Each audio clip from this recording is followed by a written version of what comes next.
comparer des fractions. Donc comparer, ça veut dire donner le nombre, dire lequel nombre est le plus grand ou le plus petit, ou dire s'ils sont égaux.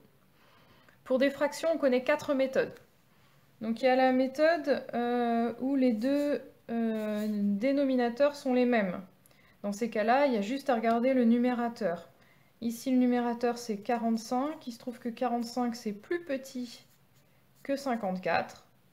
Et donc, la fraction 45 86e est plus petite que la fraction 54 86e. Quand les deux dénominateurs sont les mêmes, c'est le numérateur le plus petit qui fait que la fraction sera la plus petite. La deuxième méthode, on est dans le cas où cette fois-ci, ce sont les deux numérateurs qui sont les mêmes. Donc dans ces cas-là, il va falloir comparer les dénominateurs. Ici, 5, il est plus grand que 4. Alors attention, petit piège, je vous rappelle que les dénominateurs, c'est ce qui permet de couper. Imaginez que vous ayez un gâteau avec 23 éléments. Si vous coupez en 5, vous coupez en plus de parts. Donc vous allez avoir finalement des éléments qui vont être plus petits, puisque vous coupez en plus de parts. Alors, mince, alors que si vous coupez 23 en 4, vous aurez des parts plus grandes. Imaginez que 23 c'est un gâteau. Si vous le coupez en 5, vous aurez des parts plus petites que si vous le coupez en 4, tout simplement. Donc là, quand on a le même numérateur, on compare les dénominateurs, mais l'inégalité est dans l'autre sens.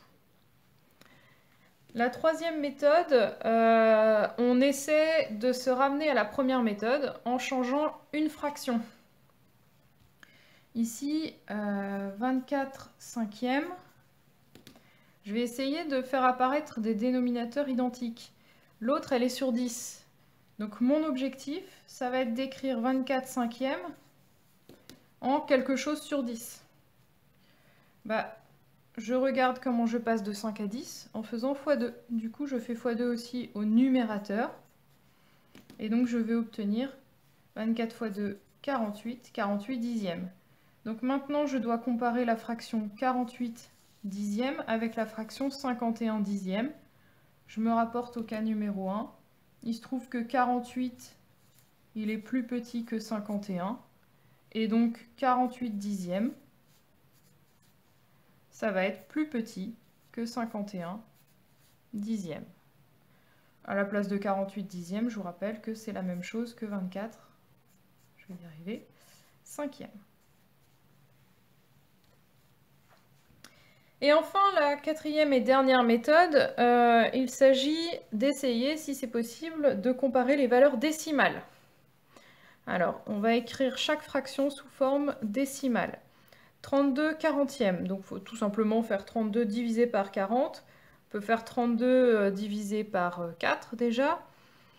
32 divisé par 4, je vous rappelle, il suffit de diviser par 2 et encore par 2. Donc on va d'abord diviser par 2. 32 divisé par 2, ça fait 16. Du coup, en bas, on divise par 2, il ne reste plus que 20. Encore divisé par 2, ça fait 8. Et là, ça fait plus que 10. Et 8 dixièmes, 0,8. La deuxième fraction, c'est 81 centièmes. Alors là, c'est encore plus simple. 81 divisé par 100. Je vous rappelle que là, 1, donc ça va être 1, 8 et 1, 1. 1, le chiffre des unités ici, deviendra le chiffre des centièmes. Donc 8, le chiffre des dixièmes. Donc il y a une virgule devant, donc il y a un 0. Je rappelle aussi que 0,8, c'est pareil que 0,80. Du coup, on est tous d'accord, 0,8 est plus petit que 0,80. Ainsi, 32 quarantièmes est plus petite que 81 centièmes.